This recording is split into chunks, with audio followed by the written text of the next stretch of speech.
Unsur Y, konfigurasinya adalah konfigurasi elektronnya adalah 287. Nih, membentuk senyawa dengan unsur X. Membentuk senyawa dengan unsur X. Dengan unsur X yang punya nomor atom 6. Ini nomor atomnya 6. Terus dengan ikatan kovalen. Dengan ikatan kovalen. Gini. Terus kata dia, rumus senyawa yang terbentuk adalah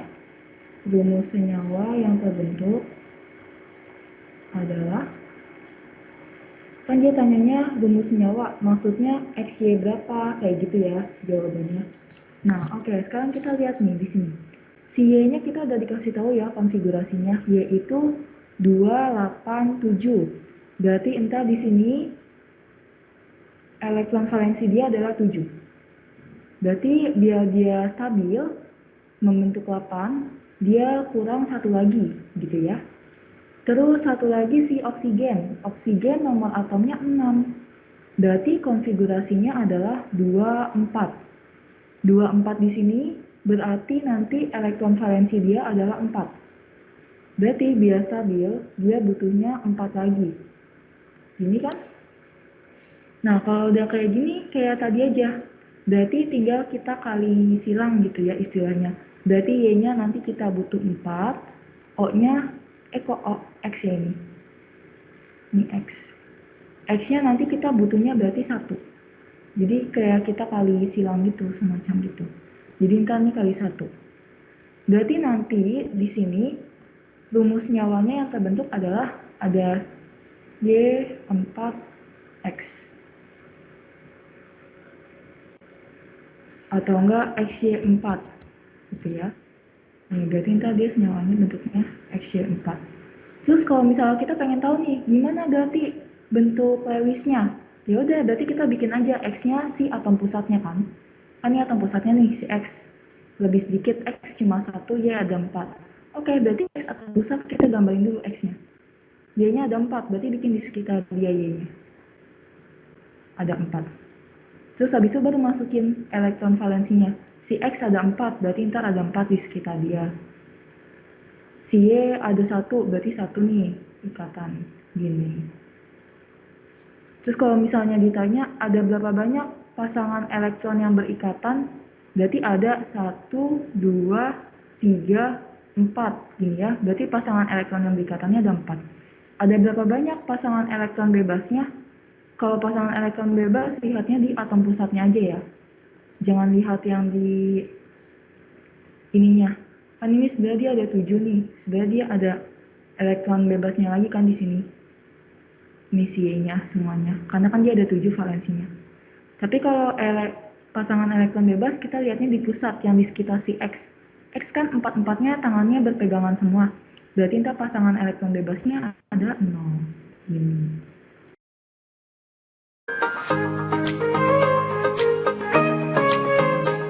Misalnya di sini kita dikasih 4 unsur. 4 unsur. A, B, C, D. Masing-masing punya nomor atomnya itu 16, 17, 18, 19. Ini nomor atom ya. Nomor atom. Di sini ditanya, pasangan yang membentuk ikatan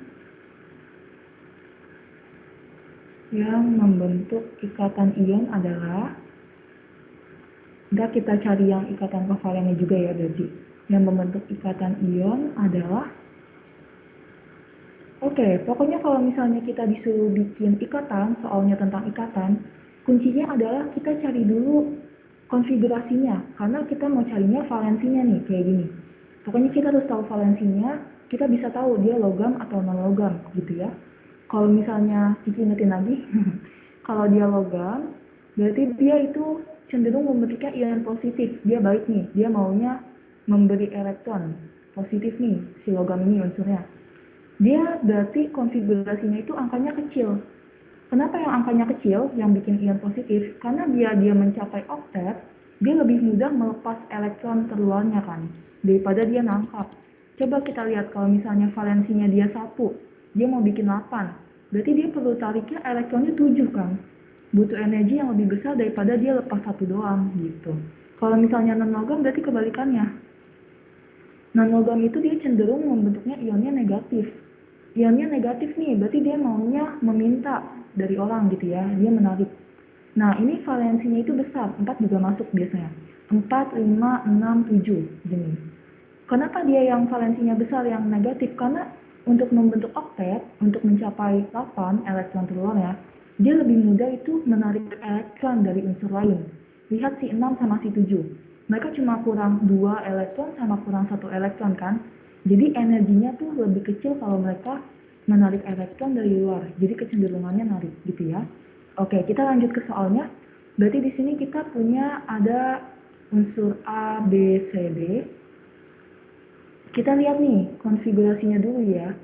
Si A itu 16, berarti ntar konfigurasinya 2, 8, 6. B 17, berarti 2, 8, 7. C 18, 2, 8, 8. Si O itu 19, 2, 8, 9. Bukan 9 ya, berarti kan dia paling tingginya 8 nih. 8, terus tambah 1 lagi, gitu ya. 2881 konfigurasinya. Oke, sekarang kita lihat. Dia maunya di soal ini membentuk ikatan ion. Kalau ikatan ion, berarti ikatan antara logam dengan non-logam. Sekarang kita kategorikan dulu nih, si A, B, C, D ini dia unsur logam atau non-logam gitu ya. Si A, dia 6 valensinya, yuk kita lihat 6. Berarti dia non-logam, kita tandai nih dia non-logam. Ini non-logam. Terus si B, 7 valensinya, berarti dia non-logam. Si C, 8, berarti dia gas mulia ya, dia udah stabil. Terus si D, 1, berarti dia logam.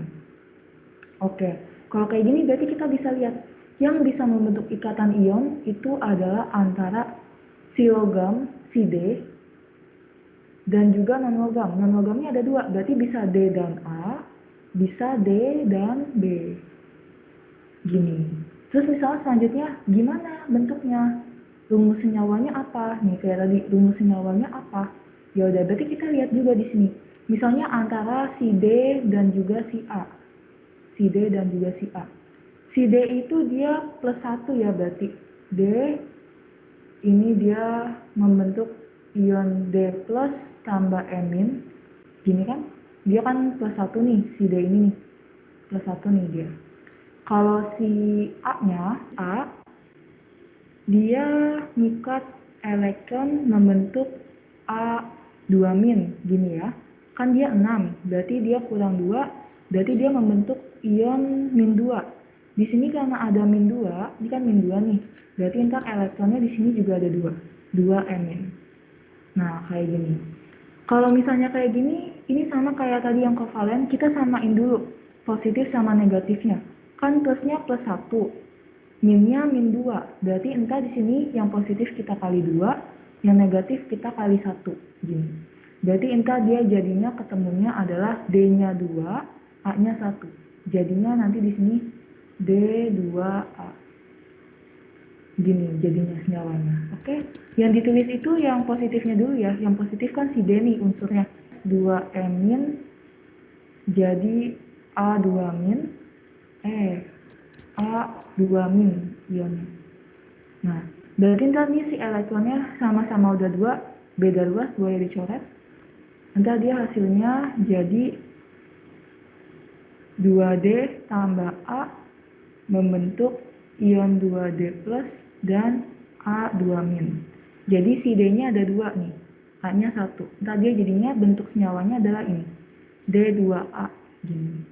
Oke, yang ini. Yang satu lagi berarti yang D dan B. Nah, ini juga sama, kita bentuknya seperti ini nanti. Misalnya D dan B. Nih, si D kan tadi berarti dia maunya D, itu dia membentuk D plus amin. Karena di sini dia valensinya 1, berarti dia ntar membentuk ionnya -1. Ionnya +1 nih. Terus si B itu dia 7, berarti biar jadi 8 dia kurang 1 kan. Berarti entar si B dia narik 1 elektron, membentuk B-. Gini. Ini udah sama nih elektronnya, 1, 1. Berarti udah langsung aja, nanti dapatnya di sini hasilnya D plus B ini membentuk ion D plus dan ion B-. Berarti ntar di sini molekulnya rumus senyawanya adalah Db. Gini. Unsur A letaknya di tabel periodik ada di golongan 1A periode 3. Unsur B letaknya ada di golongan 6A periode 4. Nah, terus tinggal kita buat jenis ikatannya. Jenis ikatan A dan B.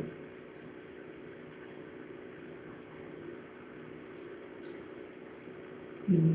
Nah, kalau di soal ini, berarti kita tentuin konfigurasinya berdasarkan si letaknya ini ya, golongan 1A periode 3, golongan 6A periode 4. Kan kalau golongan itu dia sama kayak elektron valensinya kan. Kalau golongannya 1A, berarti ntar valensinya dia 1. Kalau golongannya 6A, ntar dia valensinya 6. Gini kan? Kalau seandainya ditanyain jenis ikatan, berarti kita udah langsung tahu nih elektron valensinya. Ini 2 elektron valensi. Elektron valensi. Jadi kalau seandainya ditanya adalah ikatannya, nggak perlu dicari tahu nomor atomnya sebenarnya. Yang penting kita tahu valensinya aja. Karena ini sama-sama A, berarti kita langsung dapat nih valensinya. Si A, berarti dia elektron valensinya 1, dia nanti bentuknya ionnya +1. Si B, elektron valensinya 6, berarti dia bentuknya ionnya -2.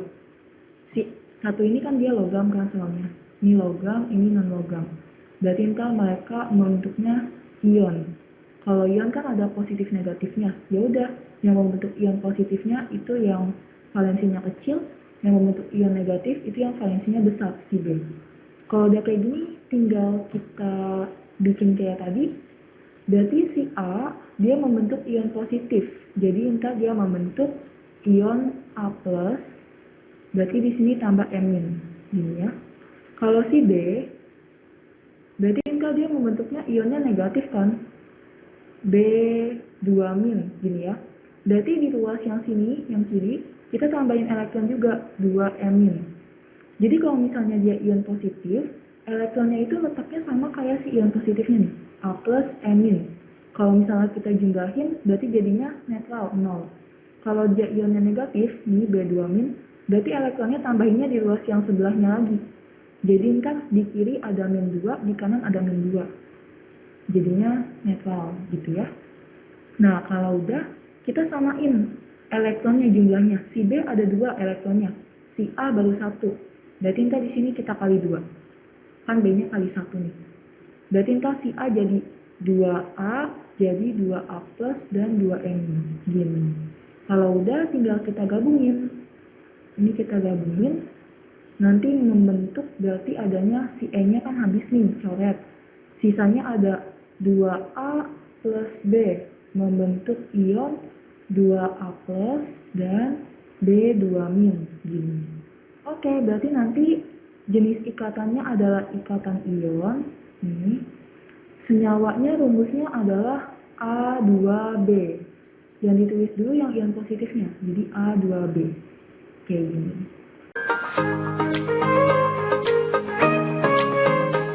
Jadi di sini kita punya unsur PQRS.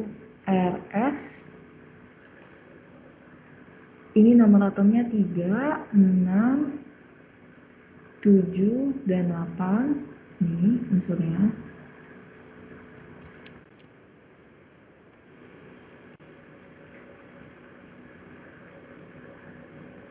Nah, di sini yang dikiranya adalah mana unsur mana yang dapat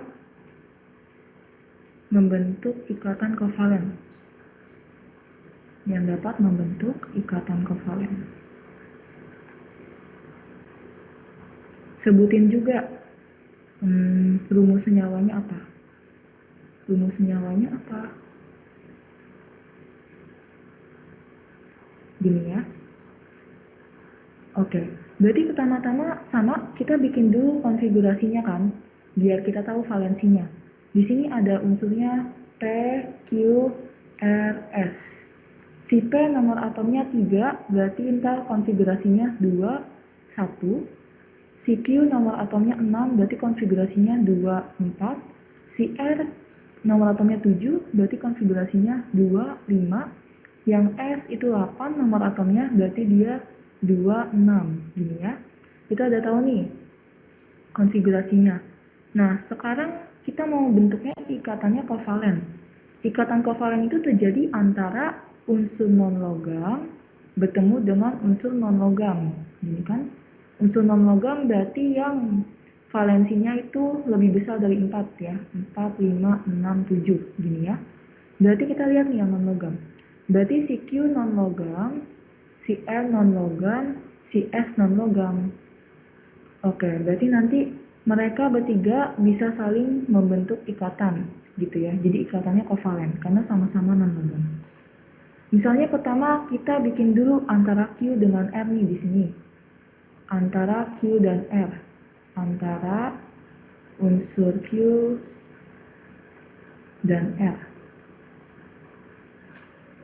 Q itu kan dia valensinya 4, berarti dia butuh ikatnya 4 lagi kan. R itu dia valensinya 5, berarti biar jadi stabil dia butuh ikatnya 3 lagi kan. Nah, berarti ntar yang dikalinya ini, nanti Q-nya kali 3, R-nya kali 4. Jadi ntar bentuk senyawanya adalah Q3R4, kayak gini. Misalnya antara unsur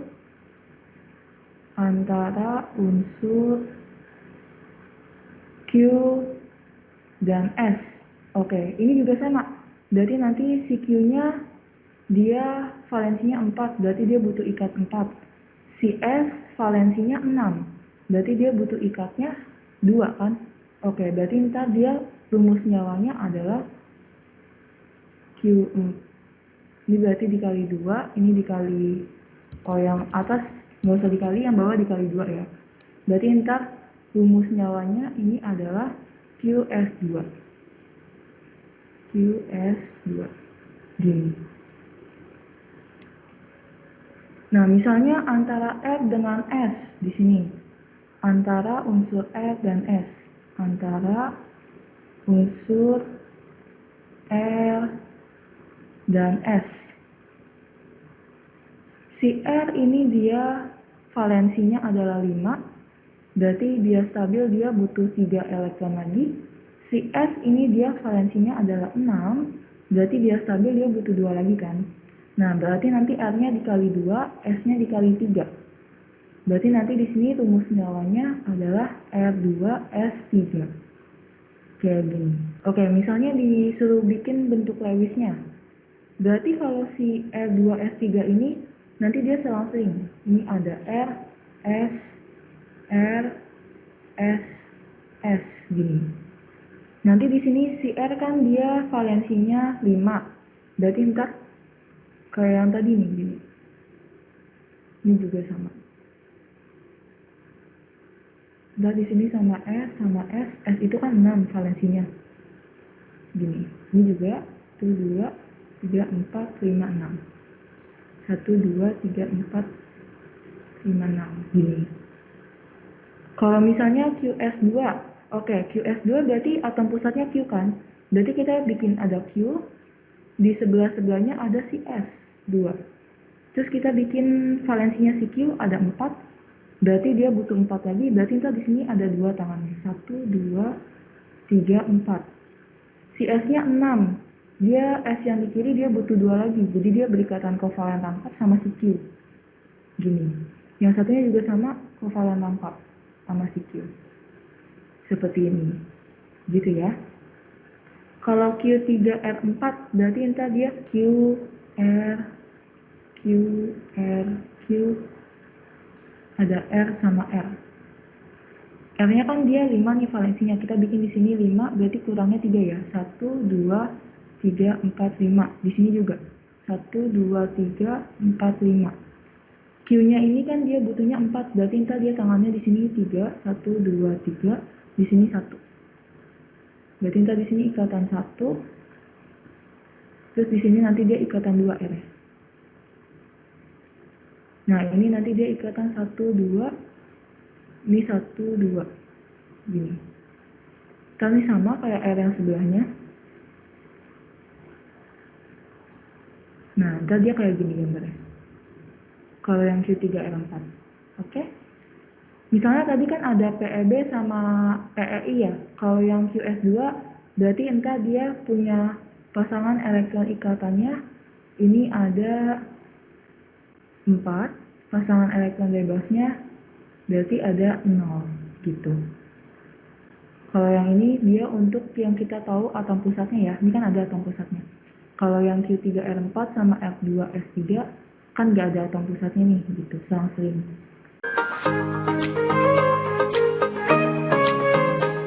Nah, setelah kita bikin bentuk struktur Lewisnya, kita udah mengenal jenis-jenis ikatan kimia antar unsurnya.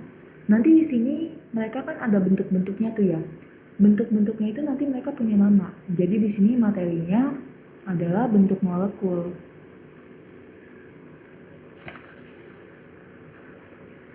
Misalnya contohnya,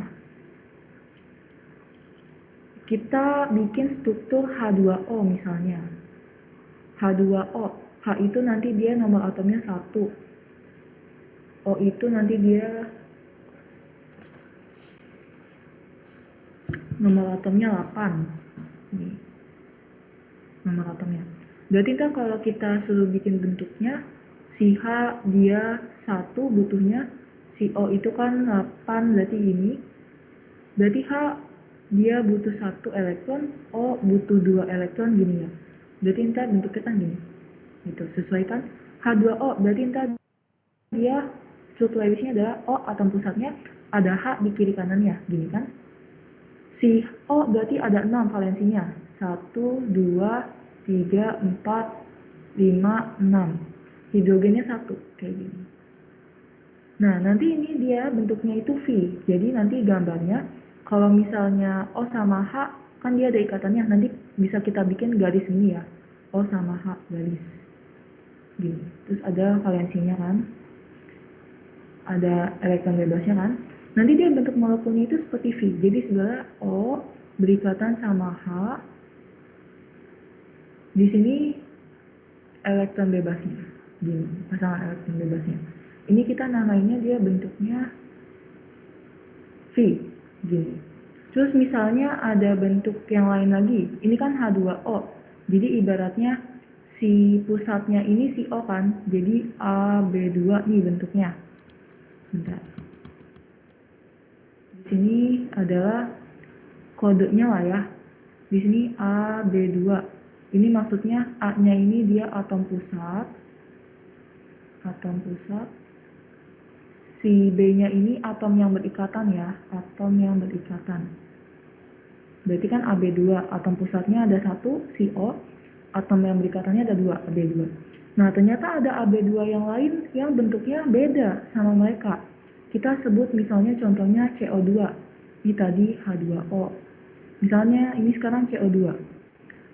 Kita tentuin dulu nih si CO2. CO2. Si C ini dia nomor atomnya 6. Si O tadi nomor atomnya 8. Berarti si C konfigurasinya 2, 4. Si O tadi 2, 6. Berarti si C butuh 4 elektron lagi, O butuh 2. Berarti nanti di sini gini kan? Berarti ntar strukturnya C sama O, berarti pusatnya adalah si C. Ada oksigen di kiri kanannya. C butuh 4, berarti ntar dia berikatan rangkap sama si O nih di kiri kanan. Ini O-nya 6, butuhnya 2. Kayak gini kan? Berarti kalau kita bikin yang struktur pakai garisnya, berarti langsung C sama O di kiri kanannya berikatan rangkap. Gini gambarnya. Karena dia nggak punya elektron bebas, berarti nggak ada yang mendorong si atom O-nya untuk bergeser kan? Berarti ntar di sini dia bentuknya adalah C sama O ikatan lengkap. Nanti ini dia namanya bentuknya adalah linear. Gini. Jadi kenapa dia sama-sama bentuknya AB2, atom pusatnya 1, tapi elektron yang berikatannya, unsur yang berikatannya 2, tapi kenapa bentuknya beda? Si H2O bentuknya V, si CO2 bentuknya linear. Nah, ini sebabnya karena si H2O dia punya 2 pasang elektron bebas. Sedangkan si CO2 dia nggak punya pasangan elektron. Di sekitar atom pusatnya nih, di sekitar si C-nya, dia kan nggak ada elektron bebasnya kan. Jadinya nanti beda. Nah, di sini nanti dia ada satu kode lagi. Kodenya itu E. E ini pasangan elektron bebasnya. Gini ya. Jadi kalau misalnya si H2O, ini dia kodenya adalah AB2E2 karena pasangan elektron bebasnya kan ada 2 nih. Kalau misalnya si CO2, nanti dia kodenya adalah AB2 aja karena E-nya kan nggak ada, atau enggak AB2E0, AB2 doang gitu. Nanti dia ada satu lagi. Ini kan kalau yang elektron bebasnya 2 sama nggak punya elektron bebas. Ada lagi satu lagi ini kalau dia kodenya itu AB2E, AB2E1 gitu ya. Ini artinya dia punya elektron bebasnya itu 1, SO2 misalnya contohnya. SO2. Nah, SO2 berarti si S atom pusatnya, si O ada di sekitar si S-nya ya. Tadi S kan valensinya 6, O juga valensinya 6. Sama-sama butuh 2. Berarti gimana caranya sama-sama butuh 2 tapi dia adanya SO2? Nanti di sini si S-nya karena dia cuma butuh 2, tetap seperti ini bentuknya. Sama O yang di kirinya dia berikatan rangkap 2. Nih, seperti ini. Sama O yang di kanannya, dia berikatannya kovalennya koordinasi. Jadi ini elektron O-nya adanya di sini. Nah, nih, coba kita lihat ya. Ada perbedaan. Kalau si S sama O yang di kiri, ini dia kan kovalennya rangkap 2 nih. Kovalen rangkap 2 itu jadinya yang memberi elektron adalah dari kedua unsur. Si S nyumbang 2 elektron, ketutupan yang satu, dia nyumbang 2 elektron. Si O juga nyumbang 2 elektron, nih yang silang. Sedangkan kalau misalnya ikatannya koordinasi, yang ini, yang menyumbang sepasang elektron itu cuma si S. Jadi yang ini ikatannya koordinasi, S doang yang nyumbang. Yang ini ikatannya rangkap 2, kovalennya. Kovalen rangkap 2. Gini ya. Nah, sekarang kita bikin dia strukturnya pakai yang garis nih bentuknya. Berarti kalau kita bikin di sini S punya 2 elektron, punya 1 elektron bebas, pasangan elektron bebas. Di sini dia rangkap 2 sama si O. Di sini dia koordinasi sama si O. Nih. Bentuk aslinya kan seperti ini ya, tapi nanti letak si O-nya ini dia akan tergeser karena adanya elektron bebas si S. Jadi ntar dia bentuknya agak bengkok. Bentuknya nanti seperti ini. Ini yang rangkap 2 sama O, ini yang koordinasi sama O. Nah, seperti ini. Nanti ini nama bentuknya adalah bengkok. Kayak gini. Jadi tetap sama, si atom pusatnya cuma 1, si S doang, tapi dia bentuknya bengkok karena ada pasangan elektron bebas dari si S-nya gitu ya. Misalnya kan ini bentuknya, kenapa ini disebutnya bentuk V, kenapa yang disebutnya bengkok? Padahal ini kan ada elektron bebasnya gitu ya. Nanti elektron ini kan dia ukurannya tuh jauh lebih kecil daripada unsurnya. Jadi yang terlihat itu unsur-unsurnya aja, elektronnya nggak kelihatan. Jadi seakan-akan ini nggak ada. Kalau kita lihat nanti dia bentuknya kayak gini doang. S sama O. Nah, kayak gini, bengkok. Kalau yang bentuk V ini, nanti dia sudutnya lebih kecil daripada yang bengkok. Yang bengkok kan segini. Kalau yang V ini nanti dia bedanya ada 2 elektron, jadi dia tergesernya lebih jauh. Kayak gini. Karena dia V. Kalau yang linear berarti lurus aja bentuknya. Ini misalnya C, ini O, gini lurus. Kalau yang H2O nanti dia bengkok. Ini juga. Nih kalau yang H2O nanti dia bentuknya ini O, ini ada H. Kalau yang SO2 nanti dia bentuknya ini S, ada O. Gini. Nanti dia ini sudutnya tinggal 360 dibagi 3. Jadi di sini yang bentuk-bentuk molekul ini kita punya nama-namanya untuk yang atom pusatnya itu satu ya. Ini dia atom pusatnya satu.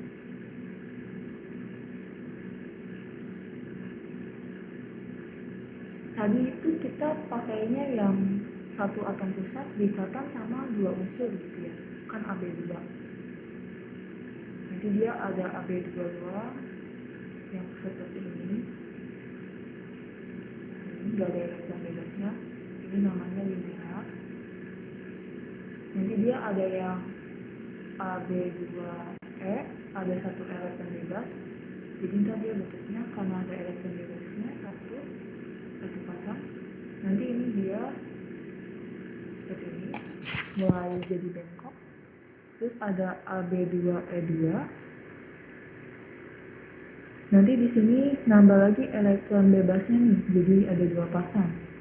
Berarti di sini dia makin bengkok banget, gitu ya. Yang ini dia bengkok namanya. Kalau yang AB2E2 bentuk V namanya. Nanti di sini ada yang AB3. AB3 itu berarti ikatannya sama 3 unsur bebas yang sama 3 unsur yang lain gitu ya. AB3 berarti nanti di sini atom pusatnya kan 1. Terus ada 3 unsur lain yang berikatan sama dia. Jadi seperti ini bentuknya.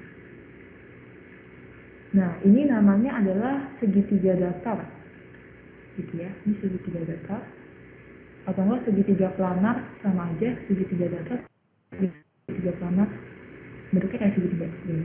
Terus kalau misalnya yang ada satu elektron bebas AB3E, ini kan dia segitiga datar nih ya, bayangin kayak spinner, terus atasnya dia ada satu lagi gitu ya, ada elektron bebasnya di atasnya, jadi dia bentuknya semacam piramida. Jadi ntar di sini ada unsur pusatnya, ada atom pusatnya. Nanti ini yang 3 unsur ini mereka membentuk ke bawah gini, 1, 2, 3 ke bawahnya gini. Gitu. Karena di sini atasnya ada elektron bebasnya gitu. Jadi entah bentuknya seperti piramid segitiga. Jadi entah dia namanya piramida trigonal atau enggak piramida segitiga gitu ya. Piramida trigonal. Terus kalau misalnya yang elektron bebasnya 2 juga ada. Nanti dia di sini berarti AB3E2. Berarti di sini dia nambah satu lagi kan elektronnya. Berarti ntar di sini bentuknya dia seperti T. Jadi ntar ini atom pusatnya, ini elektron bebasnya, ini unsur yang berikatan. Ntar elektron bebasnya ada di sini, ini di depan sama ini di belakangnya. Gini. Jadi ini kayak ngiterin yang atom pusatnya nih begini gitu. Seperti lingkaran. Nanti di sini ada elektron bebasnya. Ini nanti dia bentuknya seperti huruf T, jadi namanya adalah bentuk T. Gini. Kalau ada yang mau ditanyain langsung tanya aja ya. Terus nanti di sini ada AB4. AB4 berarti ada satu atom pusat, ada 4 unsur yang berikatan kan. Berarti AB4 ini bentuknya atom pusatnya 1, ada 4 di sekitar dia. 1, 2, 3, 4. Oke, nanti ini berikatan. Tapi nanti dia bentuknya bukan seperti segi 4 data, dia bentuknya seperti tetrahedral gitu ya. Jadi kalau tetrahedral itu misalnya gambarnya nih, misalnya ini atom pusatnya, ini di depan sama ke belakang gitu ya. Nih. Kemudian yang ini dia seperti nyilang kayak kaki, ini ke samping kanan, ini ke samping kiri gini. Jadi dia bentuknya ini adalah tetrahedral. Tetrahedral.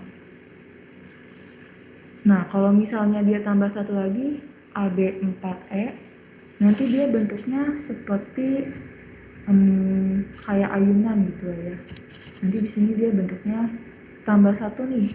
Nanti di sini, jadi mereka ini atom pusatnya, nanti sisanya yang atom-atom berikatan ini pada ke bawah. Ini, nanti di sini ada elektron bebasnya. Di sini dia namanya bidang 4.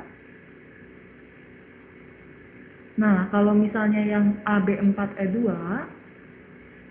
berarti ntar dia kan ada dua nih elektron bebasnya. Nanti elektron yang satunya lagi tuh masuknya ke bawah sini, gitu. Jadi ntar dia gambarnya seperti ini, ada di atas sama di bawah elektron bebasnya.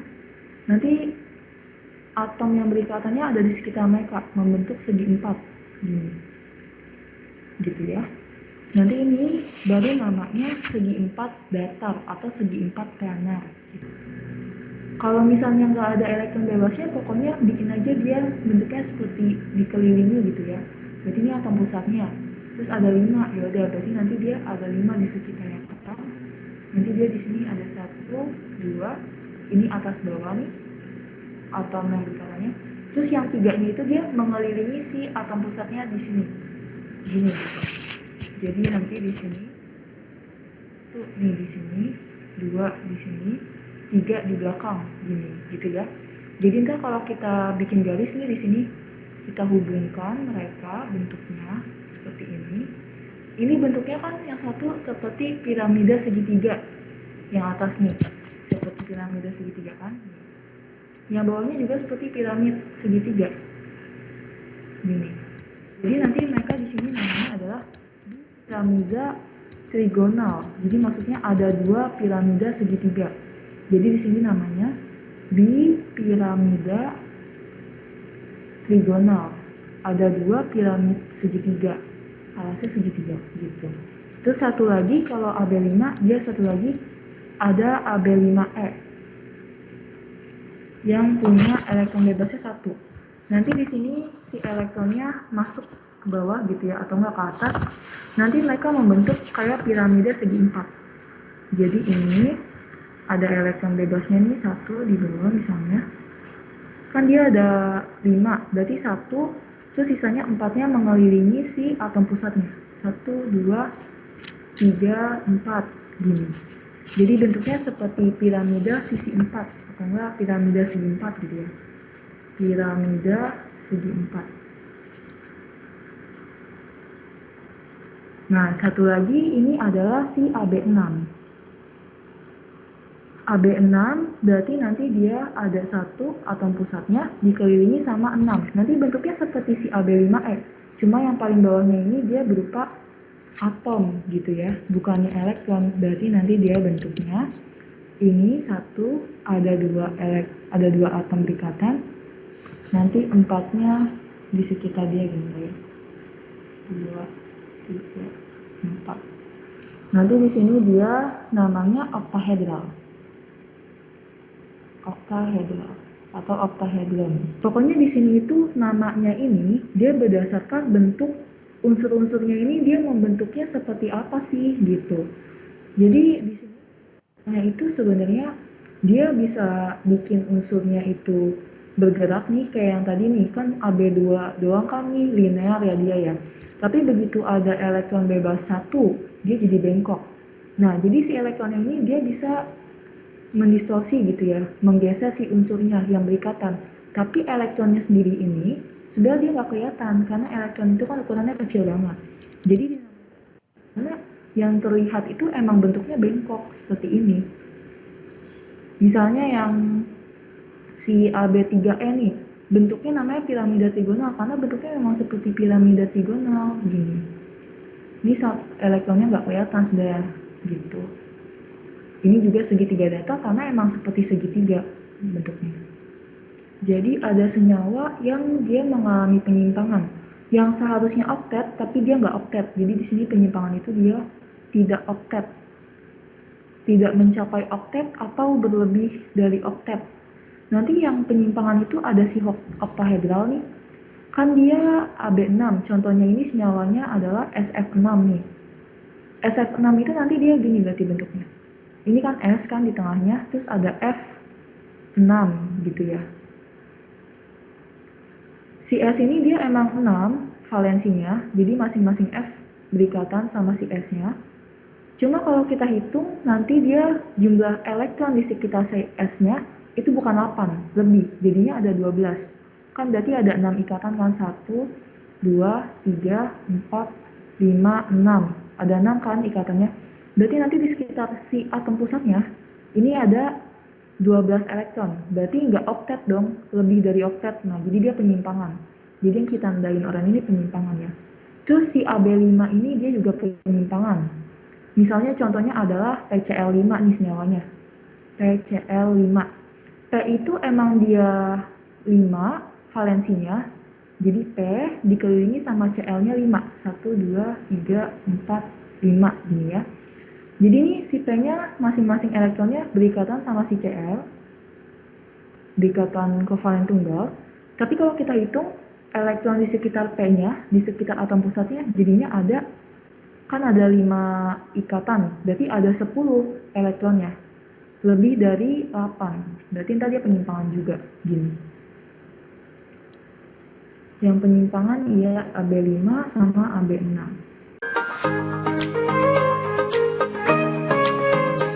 Polar ini artinya kutub gitu ya, si polar ini kutub.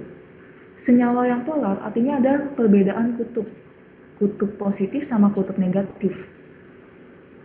Kenapa ini penting untuk kita tahu? Jadi kalau kita tahu senyawanya polar atau enggak, kita tahu nanti dia di dalam larutan, di dalam air dia bisa mengantarkan listrik atau enggak. Polar ini kan ada karena dia ada perbedaan kutub, positif negatif. Jadi kalau dia polar dia bisa mengantarkan listrik di dalam larutan gitu ya. Misalnya di sini kita pakai senyawa yang diatomik. Senyawa diatomik. Berarti 2 atom gitu ya senyawa diatomik. Misalnya yang sesama unsur dia. Misalnya di sini ada H2, ada Cl2, ada O2 gini. Berarti kalau kita bikinin strukturnya, si H2 ikatannya gini kan, H sama H dia sendiri, Cl sama dia sendiri, ini ada elektron bebasnya, gini gitu kan. Si O juga sama dirinya sendiri, ini rangkap gitu. Kayak gini kan.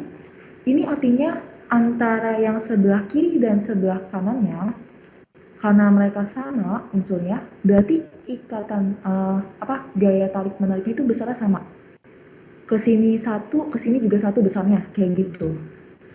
Coba kalau misalnya kita lihat senyawa yang diatomik tapi yang berbeda unsur. Misalnya yang mudah adalah HCl, kayak gini. HCl berarti nanti katanya antara H dengan Cl. Nanti ini hubungannya ada ke bab yang sebelumnya nih. Kan kita ada bahas tentang keelektronegatifan. Keelektronegatifan. Yang di ciri-ciri periodik tuh, unsur-unsur yang di periodik ada keelektronegatifan. Keelektronegatifan ini adalah kecenderungan suatu unsur untuk menarik elektron. Kecenderungan suatu unsur untuk menarik elektron dari unsur lainnya gitu ya, untuk menarik elektron. Kalau misalnya keelektronegatifannya ini tinggi nilainya, berarti dia mudah menarik elektron dari unsur lain. Mudah menarik elektron. Kalau dia rendah keelektronegatifannya, berarti dia sukar ya. Sukar menarik tapi mudahnya memberi gitu, suka menarik elektron. Nah, sekarang kita lihat si H sama Cl. Kan kalau misalnya di tabel periodik, misal kita bikin tabel periodik nih di sini. Nih, tabel periodik. Ini gitu ya, anggap bagus. Keelektronegatifan ini dia sifatnya kan semakin ke kanan, semakin ke atas, itu semakin bertambah gitu ya. Coba kita lihat letak si H sama Cl. H itu golongan 1 berarti adanya di sini. Cl itu golongan 7 berarti adanya di sini. Artinya si Cl jauh lebih besar nilai keelektronegatifannya dari si H. Berarti nanti di sini yang lebih besar itu daya tariknya adalah si Cl. Berarti nanti seperti ini. Nah, ini namanya terbentuk kutub. Si H ini jadinya dia kutubnya positif. Si Cl dia membentuk kutubnya itu negatif. Ini positifnya, ini negatifnya. Karena ada perbedaan nilai keelektronegatifan seperti ini, jadi disebutnya di sini ikatannya adalah ikatan polar gitu ya. Jadi dia disebutnya ikatan polar. Pakai ini deh. Ini disebut ikatan polar. Karena ada perbedaan keelektronegatifan.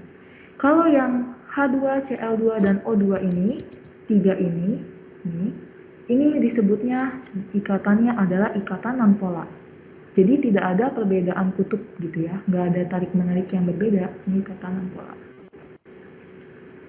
Sekarang kita lihat contoh CH4, tadi kan ini HCl, kita coba lihat CH4 sekarang. Nih, CH4. CH4 berarti strukturnya atom pusatnya kan si C nih.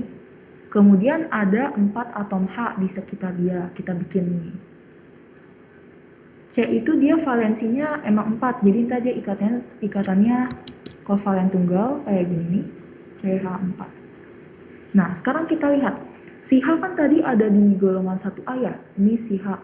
Si C ada di golongan 6A, berarti di sini dong. Sebelah kanan tabel periodik, si H kan ada di ujung kiri, si C ada di kanan. Berarti yang lebih besar nilai keelektronegatifannya adalah si C. Artinya, nanti ikatan yang ada di sini semuanya mengarah ke C. Berarti si H ketarik ke C, H ini ketarik ke C, H ini ketarik ke C, H ini ketarik ke C. Ini ikatannya ikatan polar. Karena ada beda keelektronegatifan. Ikatan antara si C dengan si H ini adalah ikatan polar. Tapi kalau misalnya kita gabungkan kayak vektor,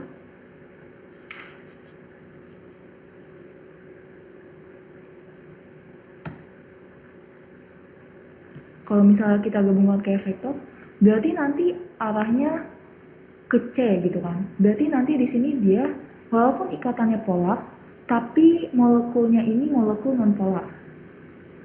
Jadi di sini ikatannya polar, tapi molekulnya non-polar. Molekulnya non-polar. Kita coba contoh lain yang gimana sih kalau molekulnya mau polar. Misalnya contohnya di sini ada H2O. Nih, H2O. H2O. Berarti si atom pusatnya ini adalah si oksigen kan ya. Oksigen. Kemudian ada hidrogen. Ada hidrogen. Kan dia bentuknya bengkok nih tadi. Jadi ntar dia sini kovalen tunggal. Di sini bengkok karena ada dua pasang elektron bebas di atom pusatnya. Nah, sekarang kita lihat, si H kan ada di golongan 1A, di ujung kiri tabel periodik, O golongan 6. Nah, berarti yang lebih besar nilai keelektronegatifannya itu adalah si oksigen kan. Artinya nanti hidrogen, ini dia ketarik ke O. Hidrogen dia ketarik ke O. Berarti nanti kutub, ini kalau misalnya kita bikin gambar arah vektor ya, berarti artinya ke atas gini kan. Yang di O ini dia kutubnya negatif, yang di H ini dia kutubnya positif. Nah, kalau seperti ini, artinya ada kutub. Sedangkan kalau di si C, nanti kutub negatifnya kan ada di pusat di C. Tapi kutub positifnya ada di sini, di sini, di sini, di sini. Artinya nggak ada kecenderungan ketarik ke satu arah gitu kan. Berarti nanti dia molekulnya non-polar. Nah, kalau H2O, berarti nanti di sini dia ikatannya polar. Ikatan antara si hidrogen sama oksigennya ya, ikatannya polar. Dan molekulnya juga polar. Di sini molekulnya polar. Molekulnya polar. Jadi di sini kalau kita mau tahu dia polar atau non polar, kita lihat yang pertama itu beda keelektronegatifan. Nih cirinya. Yang pertama, beda nilai keelektronegatifannya. Atau kalau mau beda keelektronegatifan, artinya lihat yang jaraknya di tabel periodik itu jauh, atau enggak pokoknya kalau dia berbeda, berarti ada beda keelektronegatifannya. Unsurnya beda, berarti nilai elektronegatifannya beda. Yang kedua, kita lihat ada pasangan elektron bebas. Kalau ada pasangan elektron bebas, berarti nanti dia seperti ini nih, seperti yang H2O. Jadi walaupun ke O, tapi di sini ada satu arah yang lebih negatif, ada yang lebih positif. Sedangkan kalau CH4 tadi kan walaupun ikatannya polar, ada positif negatif, tapi nggak kemana gitu kan, nggak ke satu arah gimana gitu. Sebenarnya kalau misalnya nggak ada PEB, dia juga tetap bisa jadi polar. Jadi sebenarnya nggak boleh patokan ke sini doang. Pokoknya kita harus bikin strukturnya itu dia polar atau enggak. Misalnya ini kan tadi CH4. Kita ganti misalnya satu atomnya jadi Cl. Berarti ntar di sini jadinya CH3Cl. Nih misalnya ya. Berarti atom pusatnya tetap si C. Karena Cl itu kan valensinya 1. Nggak mungkin jadi atom pusat ya. Tangannya cuma 1. C atom pusatnya dikelilingi sama 3 hidrogen dan 1 Cl. Gini. Berarti nanti di sini ikatannya tunggal, kovalen tunggal, kovalen tunggal, kovalen tunggal seperti ini. Terus kita lihat letaknya masing-masing. Kan ada ikatan antara C sama H, ada ikatan antara C sama Cl gitu ya. Kalau C sama H berarti tadi kan H-nya ketarik ke C. H-nya ketarik ke C, H-nya ketarik ke C.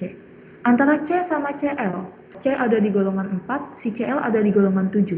Berarti yang lebih elektronegatif ini adalah si Cl, karena dia semakin ke kanan semakin besar kan nilainya. Cl adanya di 7, berarti dia lebih kanan daripada si C letaknya. Artinya nanti si C ketarik ke Cl. Kalau kita buat resultan vektornya, berarti nanti yang di sebelah kanan nih, yang mengarah ke Cl, ini dia lebih negatif kutubnya. Yang sebelah kiri berarti lebih positif, karena ketarik ke Cl arahnya. Gini. Nah, jadi di sini meskipun si C-nya, si atom pusat ini, dia nggak punya elektron bebas, sama seperti CH4 kan, nggak punya elektron bebas. Tapi dia bentuk molekulnya tetap polar. Jadi di sini ikatannya polar, karena ada beda elektronegatif tadi, molekulnya juga polar. Walaupun dia nggak punya elektron bebas, ini molekul juga polar. Hanya dengan mengganti satu atom hidrogen menjadi Cl, dia berubah molekulnya jadi polar. Karena di sini ada kecenderungan lebih negatif di satu sisi, kayak gitu ya.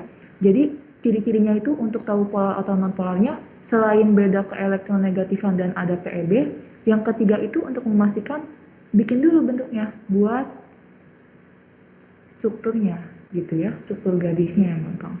Terus nanti cari di sini berarti resultan tarik menariknya itu ke satu sisi doang atau enggak, kayak gini. Oke? Ini misalnya CH4 dia kan nonpolar karena ketariknya ke tengah semua. Ada juga yang ketariknya ke segala arah. Misalnya kayak CO2. Berarti kan atom pusatnya si C, ada oksigen di kiri kanan.